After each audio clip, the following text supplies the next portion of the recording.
provincial outlaw motorcycle gang coordinator for Prince Edward Island. I'd like to welcome you all today. We have members of the Legislative Assembly, representatives from municipal councils, police agencies, and other first responders, members of the media, and community members here today, and I'd like to welcome you all to this. I'm just going to quickly run through the agenda, what we're going to talk about here this morning. Premier McLaughlin is going to provide some introductory remarks on behalf of the province. That'll be followed by a presentation from myself on the outlaw motorcycle gang situation in Prince Edward Island. After that, it'll be Chief Superintendent Joanne Crampton, who's in charge of the RCMP here in PEI. She will provide a federal and provincial perspective on outlaw motorcycle gangs. That will be followed by Deputy Chief Brad McConnell. He'll be speaking on behalf of our municipal police forces in Prince Edward Island, providing that perspective, as well as a provincial perspective. And following that, we are going to have some joint resolutions that we're going to read out for you. And there'll be some questions and answers available for that towards the end. And we will have a availability for the media as well at the end for a question and answer period. So with that, I'm going to invite Premier McLaughlin, the Minister of Justice and Public Safety, and the Attorney General to share a few remarks with you. Sir? And I'll speak from here, Andy. It's probably, will that work for everyone? First, thank you, Corporal Cook, and thanks to everyone who has organized this gathering. It reflects significant collaboration among police agencies, government, and the attendance here today speaks to a larger collaboration of colleagues from the legislature, municipal leaders, media, well represented, and pleased to see the students from the Holland College program here as well, and especially the police agencies that are represented here in the collaboration that speaks to, and the importance of the issue that brings us together. In the past year, there have been significant increases in the presence of outlaw motorcycle gangs in Prince Edward Island and the Atlantic region. This warrants concern for community and public safety, and it presents challenges for police services and their partners who work to keep us safe. We have intelligence to suggest that a group called the Atlantic Confederation of Clubs and Independents will be meeting here in Charlottetown this weekend. The last such meeting that took place in Prince Edward Island attracted members of outlaw motorcycle gangs from Ontario, Quebec, and the Maritimes, and this included members of the Hells Angels. We have reason to believe that this weekend's meeting will also include members of these outlaw motorcycle gangs. In this light, we felt it was important to gather elected representatives, law enforcement, first responders, municipal and community representatives, members of the business community, and the media, and to make it clear to all islanders that outlaw motorcycle gangs, if allowed to gain a stronghold in our province, are a threat to the safety and peace of Prince Edward Island. It would be easy to dismiss these gangs as simple motorcycle clubs, and certainly there are law-abiding motorcycle clubs in our province. But make no mistake, the Hells Angels and Bacchus are criminal organizations that bring drugs and violence to the communities in which they establish. With outlaw motorcycle gangs comes organized crime. Organized crime has an impact on everyone, on children and families, on people's interest in visiting our province or establishing here, or the feeling of safety that all islanders have. Has an impact on our economy. It can have an impact on our healthcare system that can come with issues related to illegal drugs. And it certainly has an impact on our policing community. Islanders should also be aware that we have not been idle on this file. The Criminal Intelligence Service of Prince Edward Island, CISPEI, in collaboration with many partners, is leading a coordinated strategy to deter the growth and influence of outlaw motorcycle gangs in Prince Edward Island. They are collaborating with similar operations in the Atlantic region and beyond. There's also a national outlaw motorcycle gang strategy, and PEI is well positioned within the strategy, holding 4 positions in that group. These provincial, regional, and national initiatives have our government's full support, and I commend the work that they've done so far. Corporal Cook, Chief Superintendent Crampton, Deputy Chief McConnell will fill us in on some of these activities in the course of our morning, and we welcome the presence of the leadership of all municipal forces and of the RCMP in the province. And I know as I look around the room, there are many other partners, from the Police Academy to Crime Stoppers and people leading communities that are concerned about this. In order to support these efforts, I will be directing our Department of Justice and Public Safety and Government to explore legislative efforts to deter outlaw motorcycle gangs in Prince Edward Island. We must empower law enforcement so that they can take the necessary steps to protect islanders. We will be looking at possible amendments to the Liquor Control Act to ban gang colors in bars and restaurants. The safety of the public is obviously a great concern, but we also must consider the safety of law enforcement and first responders, who are very much at risk when dealing with this type of organized crime. To protect our law enforcement agencies and agents and first responders, we will be investigating potential amendments to building code standards or fire prevention legislation to prohibit such fortified buildings or clubhouses. Fortified clubhouses make it difficult for emergency services to enter a building to put out a fire or save a life. And there's a risk that if emergency personnel do enter a fortified building, they could have difficulty exiting in an emergency. We will also look at legislative options to control the sale of body armor, which again presents a risk for law enforcement in their attempts to apprehend criminals or to prevent crime. While we work on legislative options, it's important to emphasize the role of public awareness and vigilance as we work as a community to be alert to these risks and to work together to deter these activities. It's a simple but very important phrase: knowledge is power. And on this, it's especially important that islanders and communities and that public, private, and non-profit enterprises are aware and can be alert that they can be targeted by gangs. These gangs go to great lengths to establish themselves in communities, often patronizing local businesses or donating to non-profit organizations. These types of public relations activities are merely an effort to normalize the presence of outlaw motorcycle gangs in the community and to help gang-affiliated groups appear legitimate. This may cause community members or enterprises or organizations to drop their guard. It's important that all islanders realize that the presence of Hells Angels or Bacchus in our community is not normal, and that we should not drop our guard. Public education and awareness are key to containing the spread of gang practices of intimidation and corruption. Organizations and businesses should be on their guard to ensure that their practices don't facilitate the activities of gangs.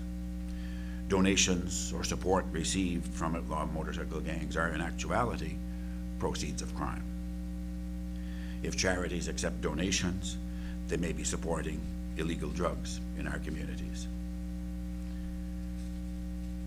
As has been done in some other jurisdictions, charitable organizations may want to consider adopting a code of ethics that could include the refusal to accept donations from organizations known to have criminal ties. I'll conclude my remarks there by expressing my appreciation for everyone who's here this morning and the appreciation of the Prince Edward Island community for the good work of our police forces in working together to address the issues that we're here to discuss this morning. As Corporal Cook indicated, there will be two resolutions considered. Shall I read them in? It's up to you, sir. No, I think I've said my part, but I certainly want to conclude by thanking everyone for your presence and for working together to be sure that we continue to have the benefit that Prince Edward Island certainly has of a safe community, a peaceable community, a place where we are justifiably proud of having the lowest crime rates and the highest levels of public safety of any province in this country. Thank you.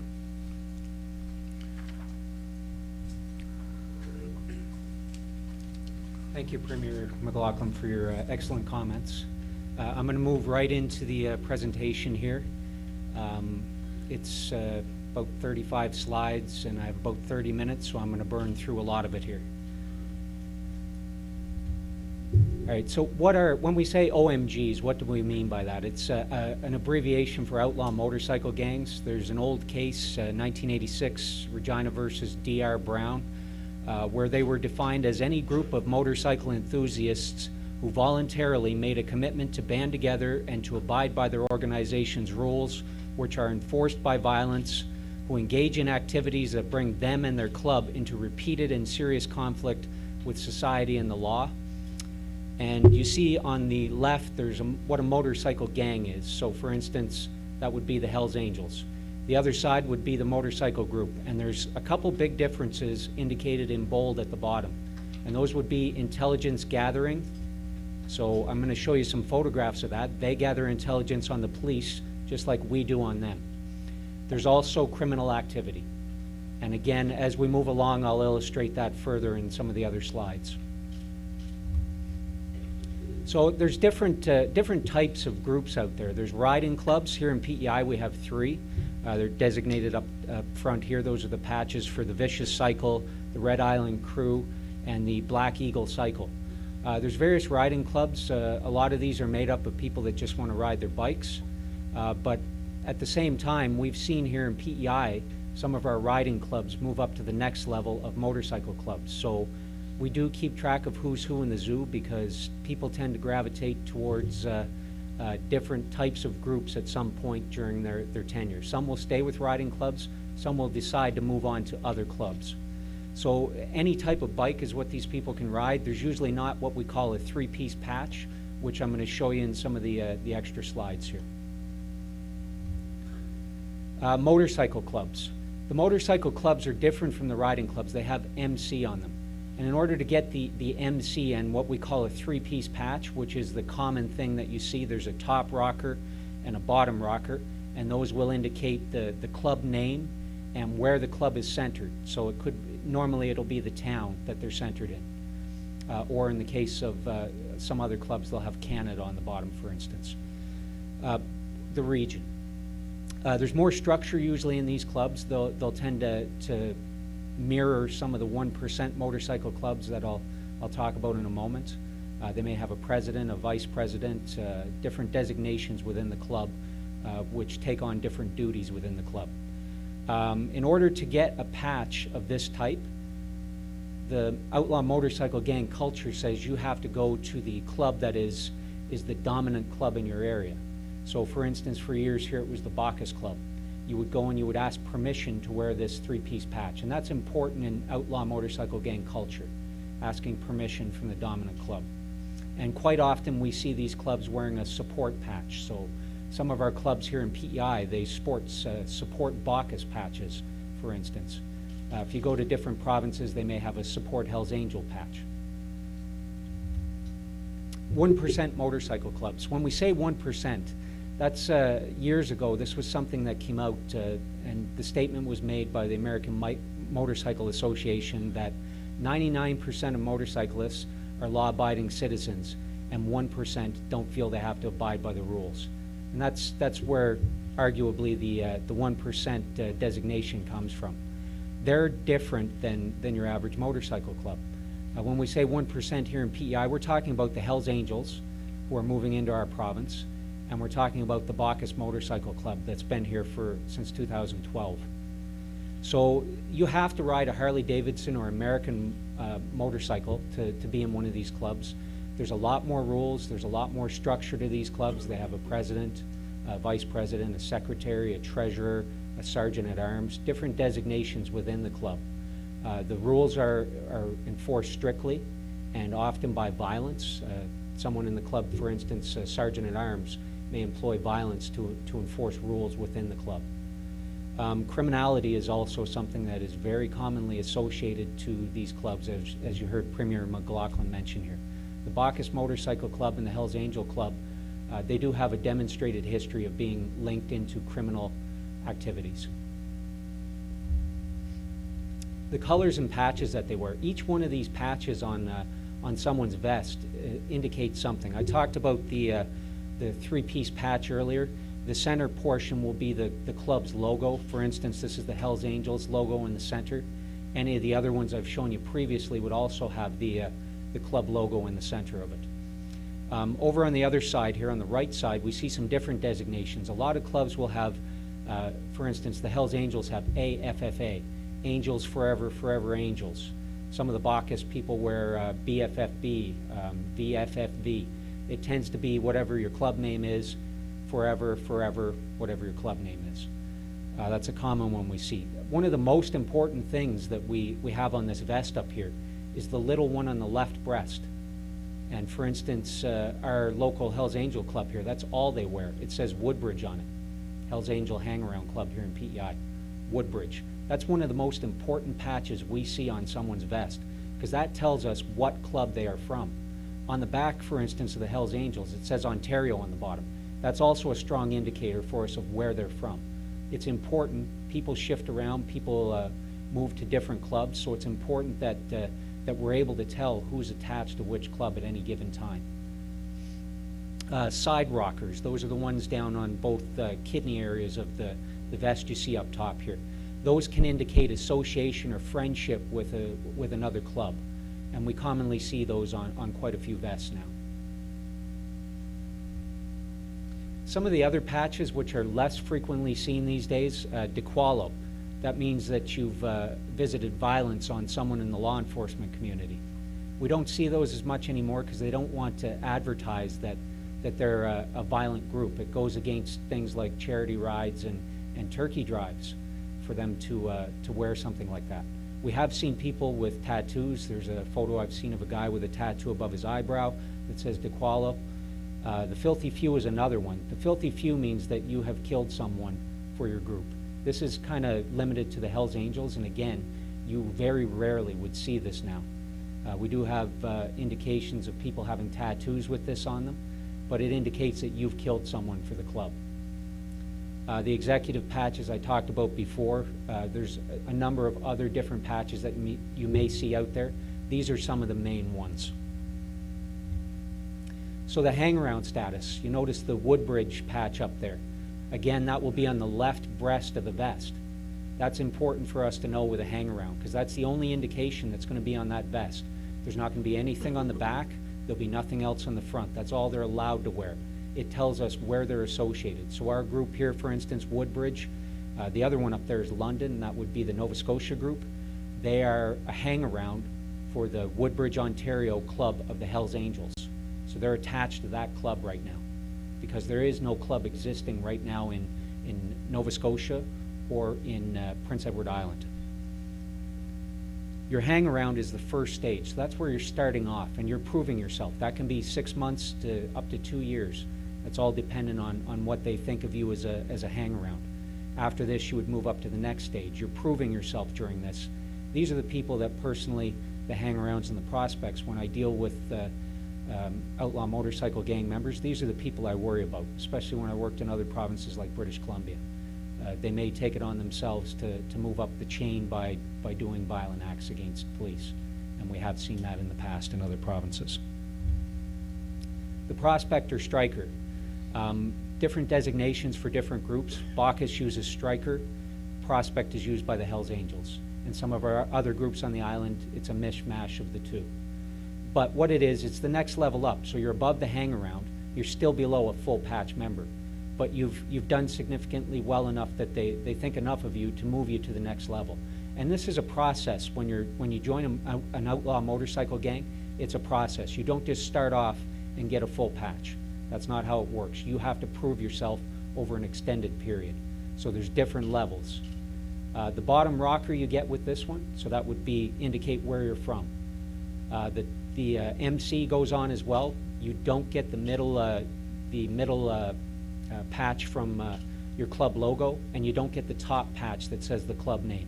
You have to earn that. Again, these people may be involved increasingly in criminal activities as they move through some of the larger clubs, like the Hells Angels, in order to be able to gain acceptance into that club for the next level. And your next level is the full patch member. So the full patch member has all the rights of a member of that club. They're the ones that run things. As I said before, you have your president, your vice president, your treasurer, your sergeant at arms, your secretary. Those people are going to be formed from this group of members. They have to be a full patch member of that club to have those designations. So it's like anything. As you move along, it's like with the RCMP, we get promoted when we move along. It's no different in this type of club. They're structured, they're organized, and there's a reason for that. I'll get into that in a few moments here. The power of the patch. This is a common quote you hear out there. As I said, a full patch is earned. That's often done through committing violent and criminal acts, drug trafficking being a popular one. Only members can have the patch. So if you see somebody with that patch, they're a member of that club. The person wearing the patch has the power of the gang behind them, strength in numbers, and that's why they gravitate towards these groups, strength in numbers. If you're one person versus a whole gang out to deal with somebody out on the streets over drug turf, we all know which would be preferable in that instance. And the patch is a symbol of violence, and it's a tool used to intimidate. There's various cases out there with the courts that talk about this. Lindsay and Bonner is a popular one, where they talk about the power of the patch, that it can be used for intimidation purposes, and quite commonly it is. Motorcycle gear. If anybody's wearing something that has the club name on it, it's very likely that they are a member of that club. You're not supposed to be wearing items that says Hells Angels Motorcycle Club on it. If you see that, if you see a ring, if you see on the helmet, if you see on a decal on the bike that has the club name on it, other than if there's support in there, if you see this, that probably indicates that that person is at least a member of the club. They have moved towards having designations of close associates where they may give a support with the name on it. Support gear is a popular one. We talked about this earlier. Premier McLaughlin had mentioned it. We're seeing a lot more of this now. It's worn by club supporters. It's also one of those things where I know when I worked in British Columbia, people would often buy these things and wear it because they thought it was cool. It's very much not cool. When you wear these things, you're showing your support for these type of groups,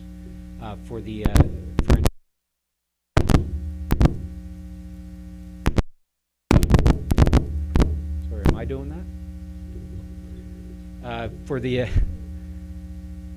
Anyway, we do have two shops we're aware of here on the island, one in Summerside, one in Charlottetown, that are currently selling Hells Angels support gear. So Route 81 is one of the ones you see up here. Route 81, it was in CTV News yesterday. New Brunswick has just opened a Route 81.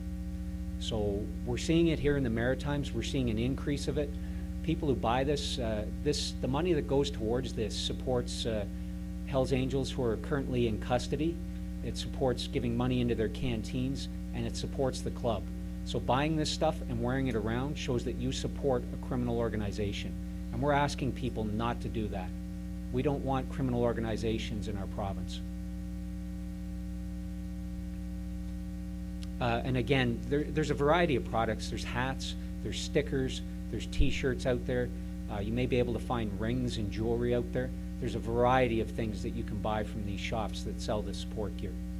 And a lot of different clubs, not just 1% motorcycle clubs. Some motorcycle clubs have these items as well.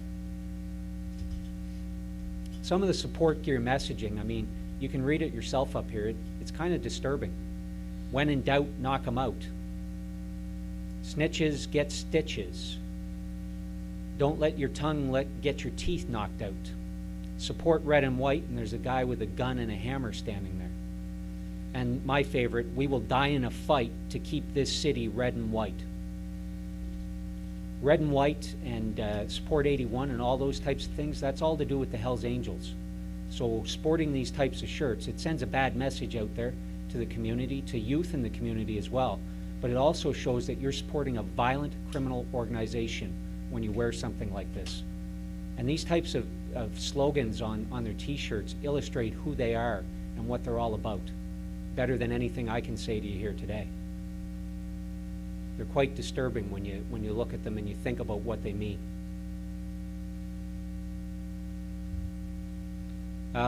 Premier McLaughlin mentioned this as well, legitimizing and public acceptance.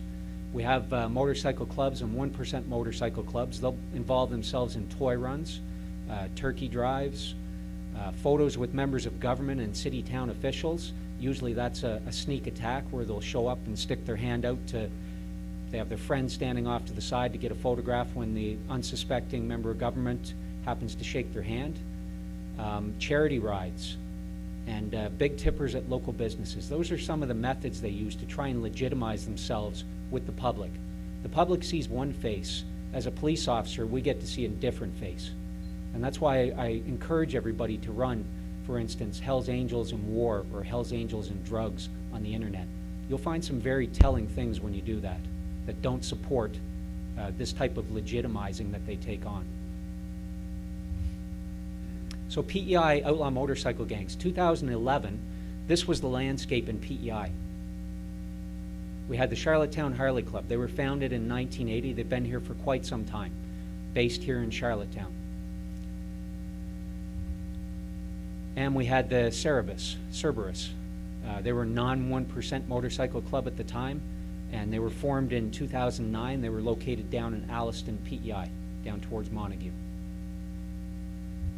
Shortly afterwards, 2016, you'll see the proliferation taking place here.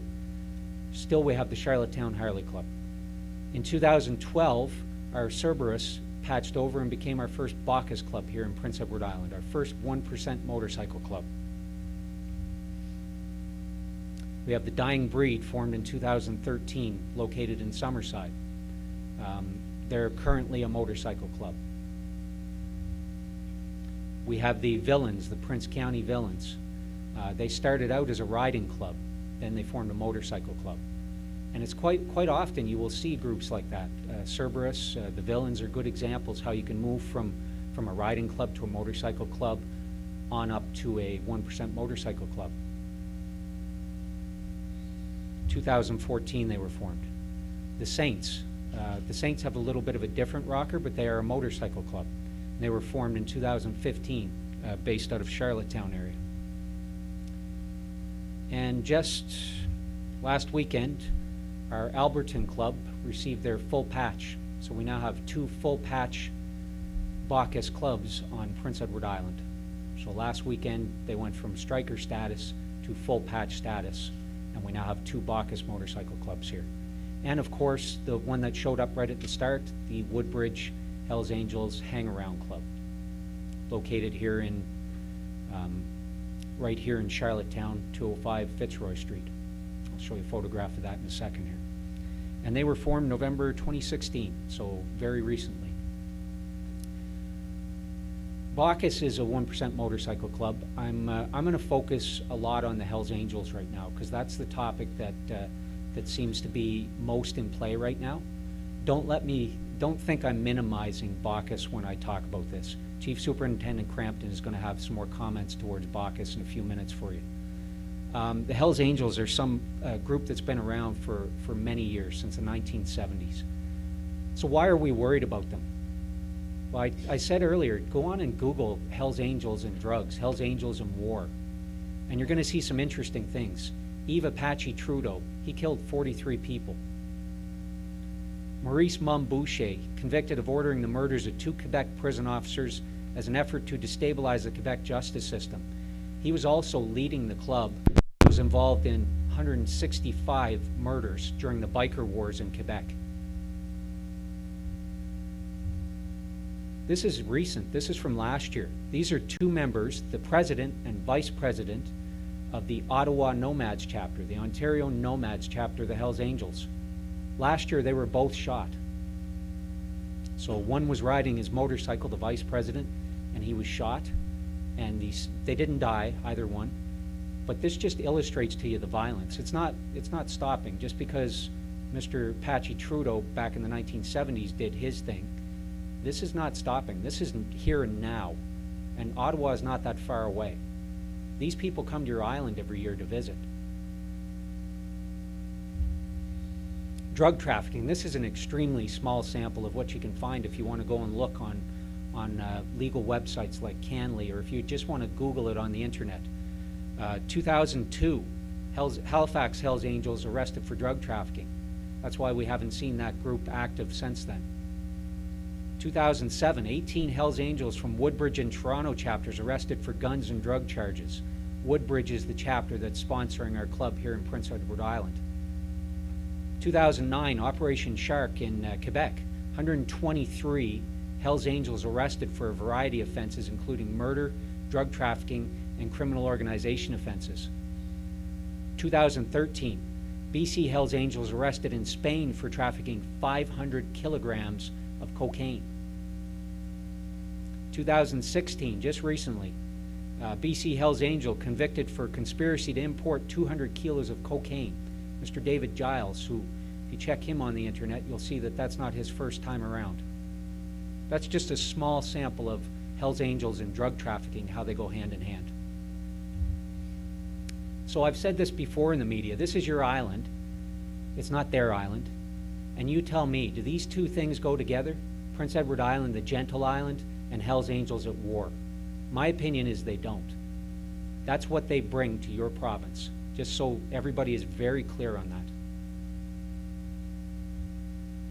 They're very comfortable here. They've been coming here for years. They view this place as a sanctuary. They think they're safe when they come here. They don't feel that they get as much attention from the police, and that's not going to be happening anymore, if it ever did. But they don't feel they get as much attention from the police as they do in other larger areas like British Columbia, Ontario, and Quebec. The Charlottetown Harley Club has been hosting these people for many, many years. They come here and they stay at the Charlottetown Harley Club. They feel they have a place to stay when they come here. They're very comfortable when they come to Prince Edward Island. And I don't know about you, but that makes me mad. Last year, 2016, every single province in Canada that has Hells Angels, except for Alberta, was observed here in Prince Edward Island. And I have no doubt that there were Alberta Hells Angels who came to Prince Edward Island last year. We just did not observe them. But this gives you the scope of it. British Columbia, Saskatchewan, Manitoba, Ontario, Quebec, New Brunswick, and Nova Scotia. They were all here last year. Everyone who has a club except Alberta was observed here by the police. How do they come to our province? Well, we all think motorcycles. Up in the top left, we always think motorcycles. But the one right beside it is the airport here in Charlottetown. They frequently fly in here. This is our Woodbridge Hells Angels coming to visit in December when they came for the big party here at our clubhouse. They rent cars down on the bottom. That's also at the airport, but it's not uncommon for them to rent cars in Ontario or Quebec or wherever they're coming from and drive here. And of course, this is them going onto our bridge. I could add a photograph of the ferry on here as well. We saw at least 2 large groups of them come across on the ferry down in Wood Islands this year. There's a lot of different ways that they come to the island. Now, I've talked a lot about getting along. The Hells Angels are good at controlling an area. They're also good at getting along with people because they're the big dog out there in the motorcycle gang community. They're the ones that are in control of everything. They're the upper echelon of the outlaw motorcycle gangs.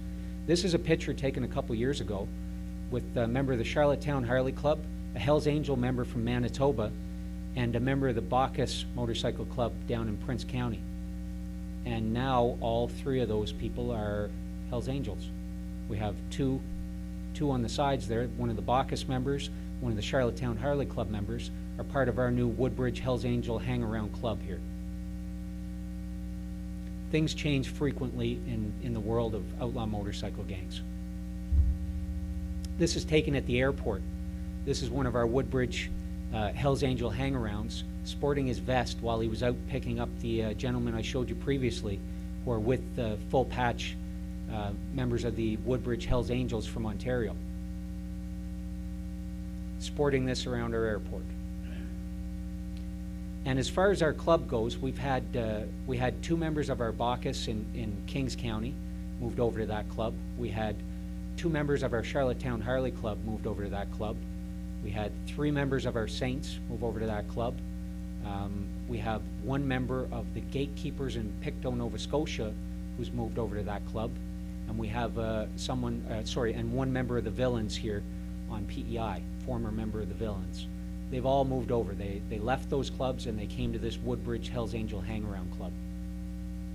And there's also an unknown male that we're going to be identifying shortly. So this is the clubhouse, 205 Fitzroy Street. This has been on the news recently. This is no revelation, I don't think, to anyone that it's there. But look at the bigger picture about this. This is the community it's in. Those are all houses that people live in.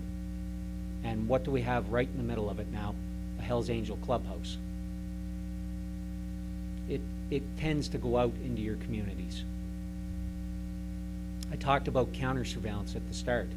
This is an example. This is a Woodbridge Hells Angel member taking a photograph of my partner and I up at the airport on December 9th when we went to welcome them to PEI.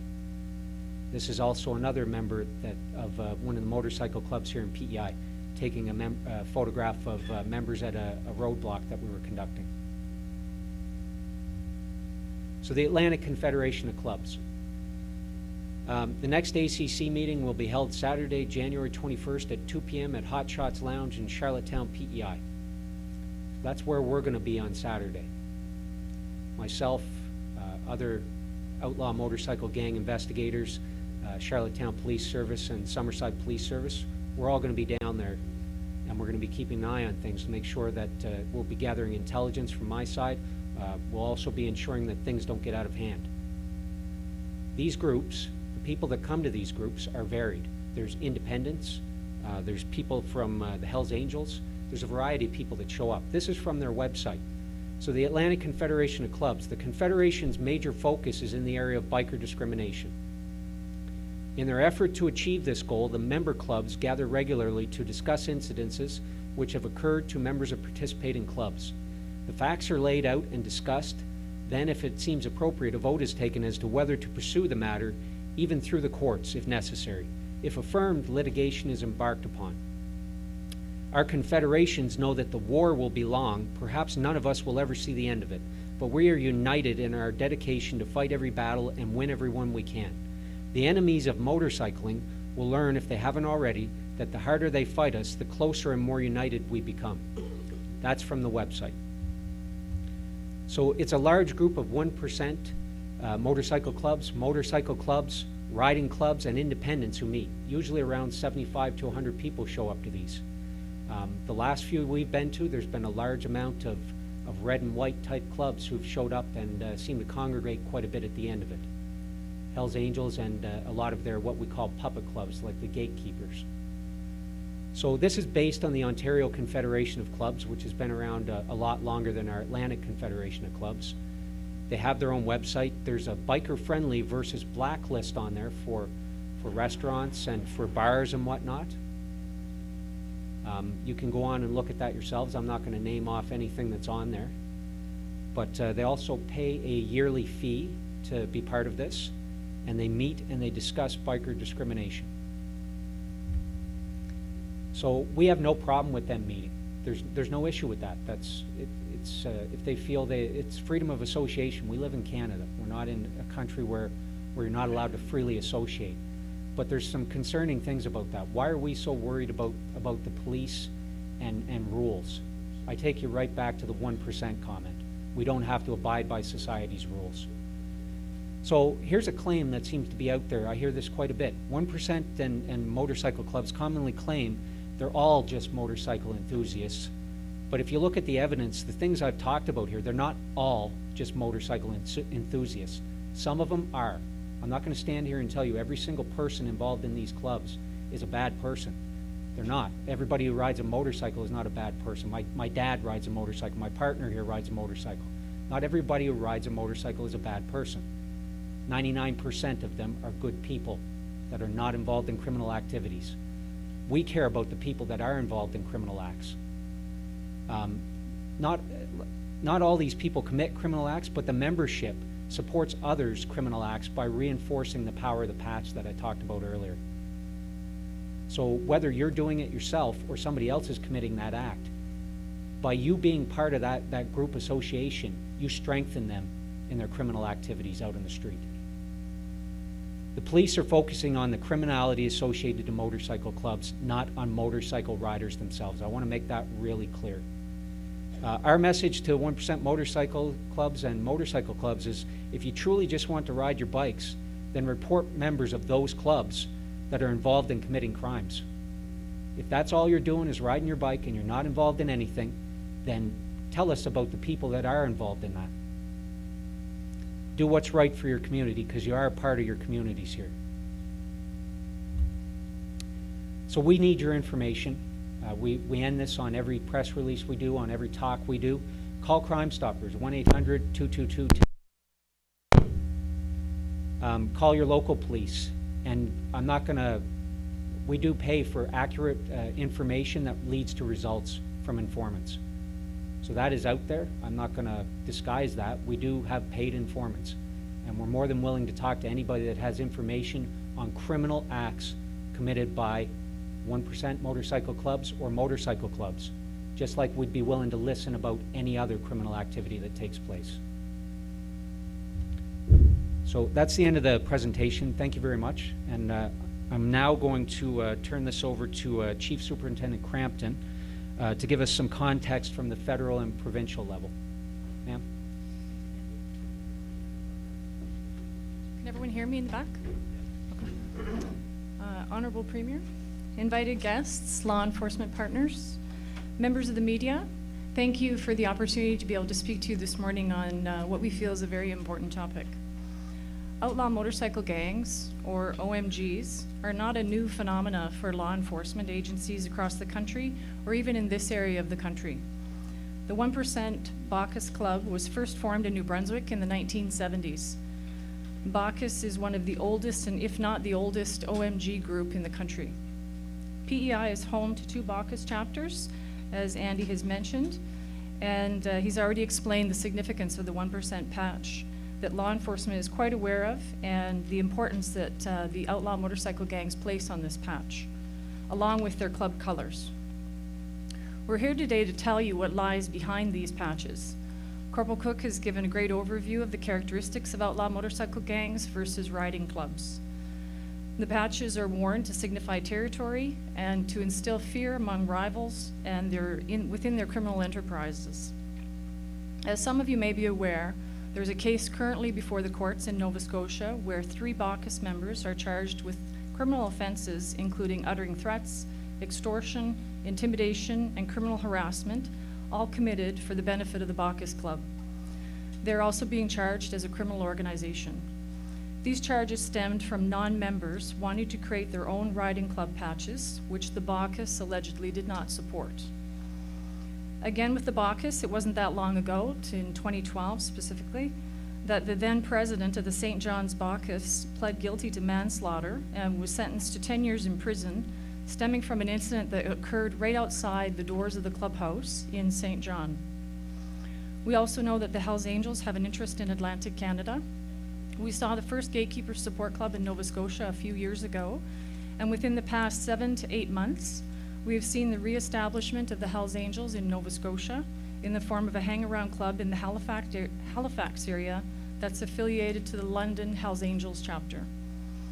In neighboring New Brunswick, the Hells Angels have now also established a Nomads chapter, which is an offshoot of the Hells Angels.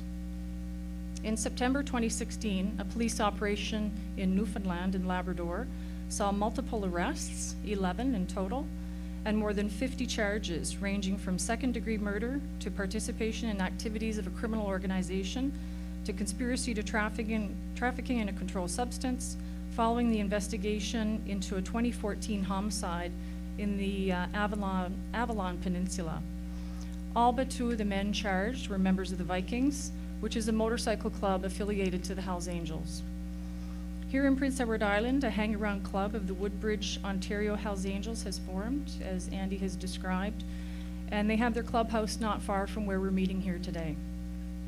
Nationally, police forces from across Canada meet on a regular basis to share intelligence, and we share intelligence daily with regard to outlaw motorcycle gangs as part of the National Outlaw Motorcycle Gang Strategy.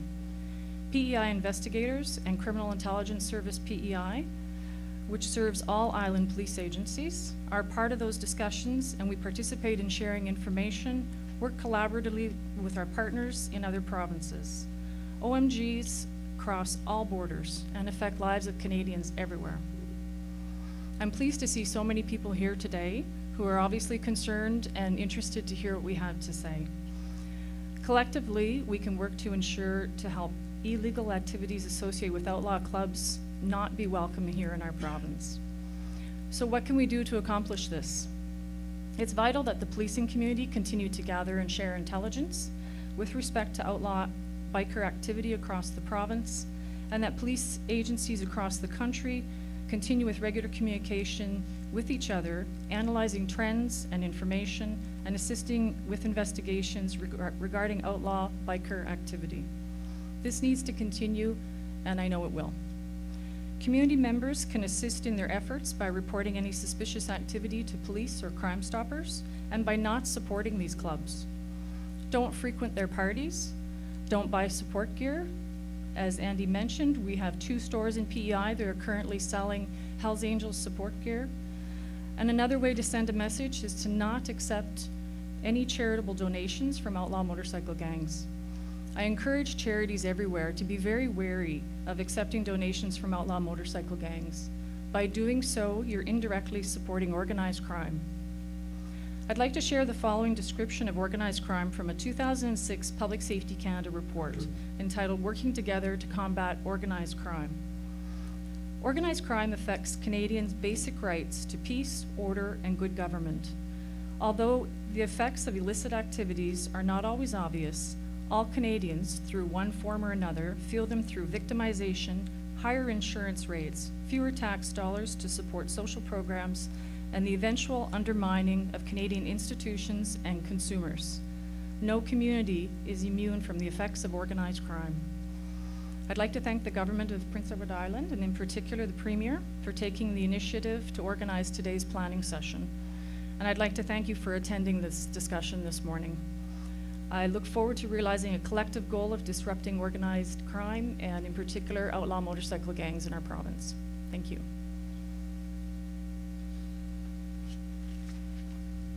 Thank you, ma'am. Now I'm going to call on Deputy Chief Brad McConnell with the Charlottetown Police Service. He'll provide you with the perspective of municipal policing here in Prince Edward Island, as well as the provincial level, representing Summerside Police Services and Kensington Police Services as well. Sir.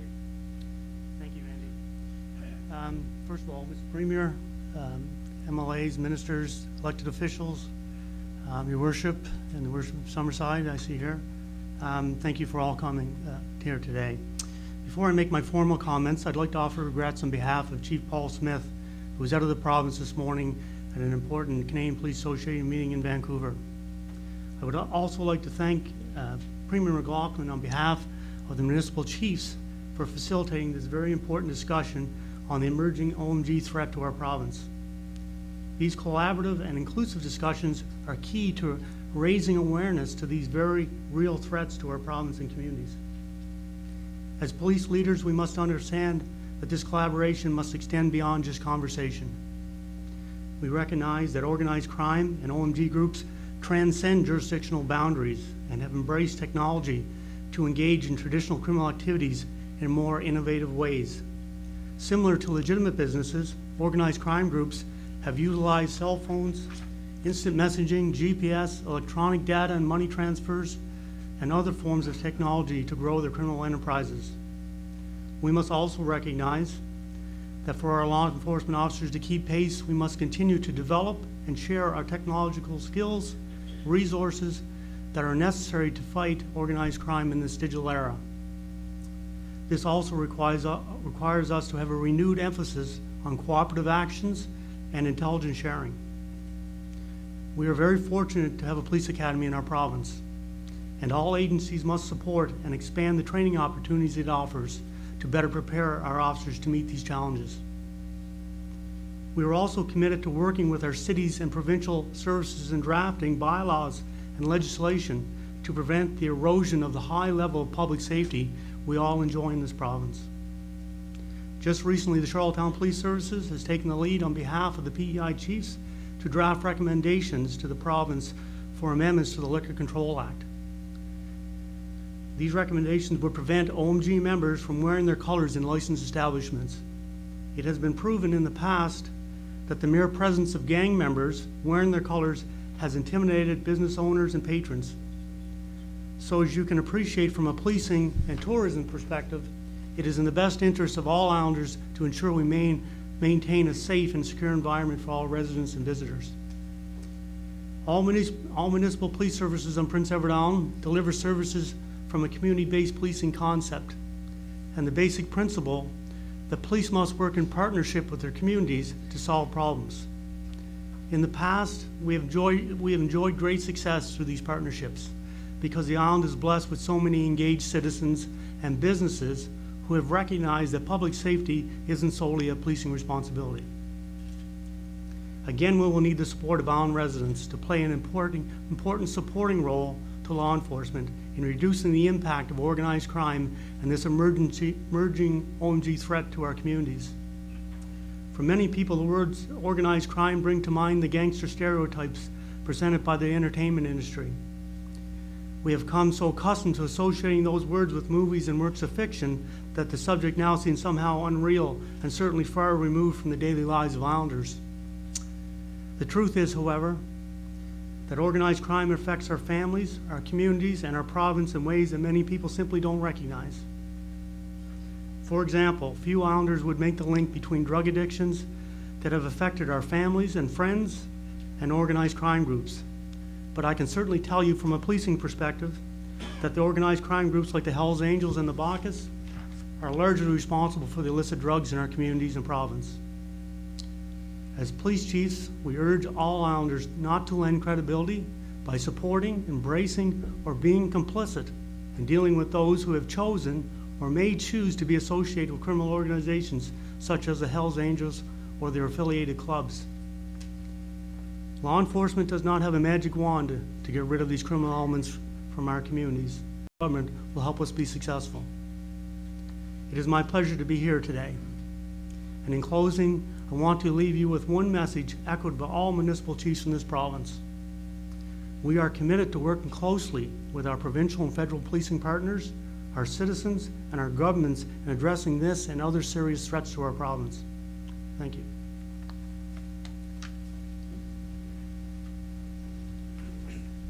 Thank you, sir. Next, we're going to discuss some of the resolutions. Premier McLaughlin, did you want to take that on, or would you like me to do that? Okay. I'm just going to read out there's two resolutions here that have been drafted, so I'll just read them out to you. Resolution 1, PEI resolves to take whatever legal steps may be necessary to combat the proliferation of outlaw motorcycle gangs involved in criminal activities, including reporting of criminal activities to law enforcement agencies or Crime Stoppers, and consideration of relevant legislative amendments designed to reduce illegal activities. The second resolution reads, PEI resolves to limit any public or financial support being shown by any means to members of outlaw motorcycle gangs involved in criminal activities, as their activities and influence are detrimental to the safety and well-being of Islanders. Those are the two resolutions that have been drafted. So at this time, we're happy to discuss your ideas, concerns, and suggestions, or to take a few questions. We will have the media, we will be available for media as well at the end of this. So if you have a question, if you want to raise your hand, and I can direct it to the appropriate person to answer.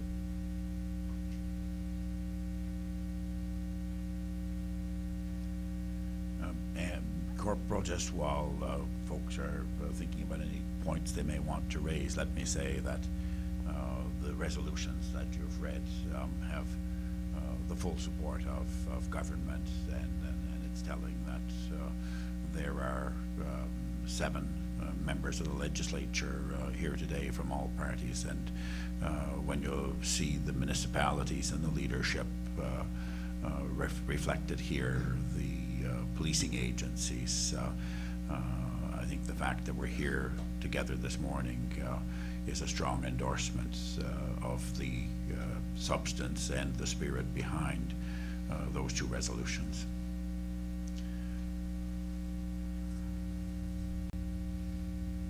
Did anyone have any questions, comments they'd like to make?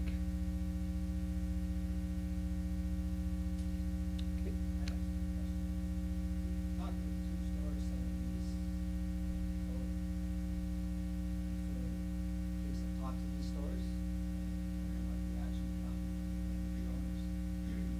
I haven't personally. This has been a recent development, so I'm sure that's going to be coming down the road here, but we very likely are going to be going in to speak with them. That has to be coordinated, obviously, between Summerside and Charlottetown Police Services as well, given the location of these shops. But I believe we'll be discussing that probably when we're done today. You're welcome, sir.